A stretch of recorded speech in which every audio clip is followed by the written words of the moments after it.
Hello, everyone, and welcome to Tabor Talk. I hope everyone had a great New Year's. Happy holidays to everyone.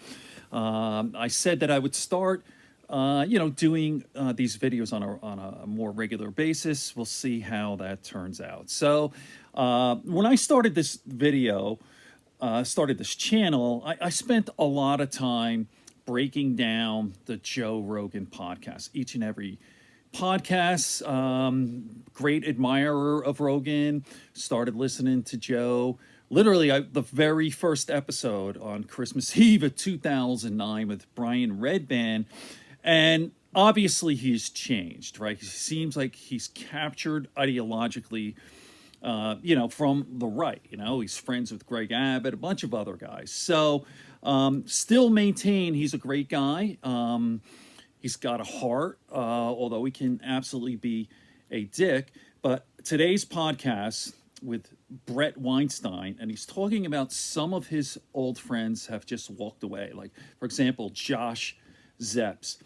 He was on his Rogan's podcast. I think this was a little while ago, but let me play this clip, and then I'll talk about it a little bit, and then I'll get into some of the other comments. Like, I'm saying, I've said to my wife, like, Joe has changed dramatically, and I am not alone. And I'm wondering, you can't see like the ratings on Spotify. Have the numbers come down?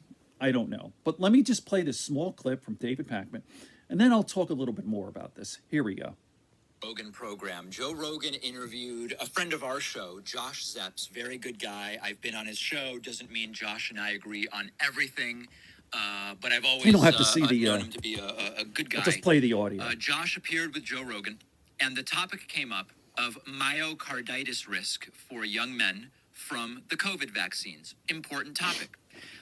Joe Rogan was presented with the evidence that the risk of myocarditis from having COVID is significantly higher than the risk of myocarditis from the vaccine. In both cases, most everybody recovers, no problem, but the risk of myocarditis is higher if you get COVID than if you get the vaccine. Right.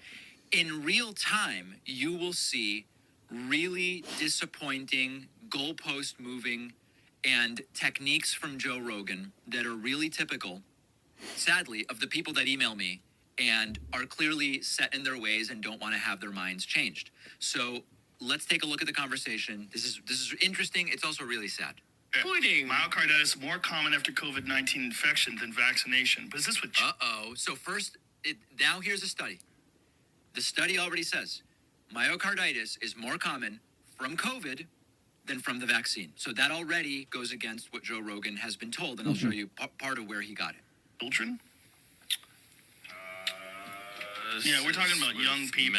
So Rogan now says, well, I'm talking about it within young people only. Boys aged under 30 after this is what it says here. So as you can see, the study, as Jamie points out, includes up to age 30. And that includes younger, and that includes all the way up to 30. With children is the issue.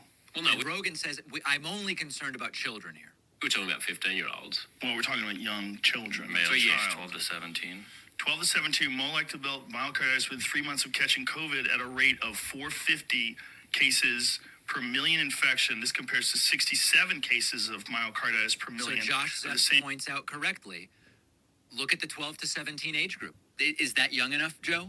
Even among 12 to 17, your risk of getting myocarditis from COVID is about 8 times higher. I'm going to put this link in the comment section. So there you go. Basically, in a nutshell, right? So, and I'm looking at some of these comments here, and my sentiments exactly. Like, I used to really love Joe Rogan. I thought it was really cute seeing his attempts at being a pseudo-intellectual, but I am done with him. Well said, everyone says. I think he's striving to be another Alex Jones. Sadly, me too.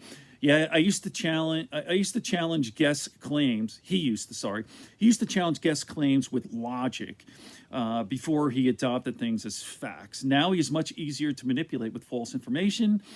I really don't know what happened to him. I still enjoy his show occasionally as he gets some interesting guests, no question about it, that are non-political. But I hate giving him I hate giving him any views anymore. And there are just hundreds of these similar. So, by the way, you hear Jamie in the background. He's like gold. Like that guy. And I've actually done a video on him. Jamie Vernon, was his last name Vernon? But the fact checker. He is, what can I say, gold. Without him, I don't think Joe would be as popular as he is today. So I'm wondering, put in the comment section, are Rogan's ratings down, up? How do you know, like with Spotify? Okay. Pretty unfortunate, you know. I mean, still a great show. I still listen to every single podcast, but he definitely has changed. Okay. Good friends, good books, and a sleepy conscience. Peace, love, and understanding here on Tabor Talk.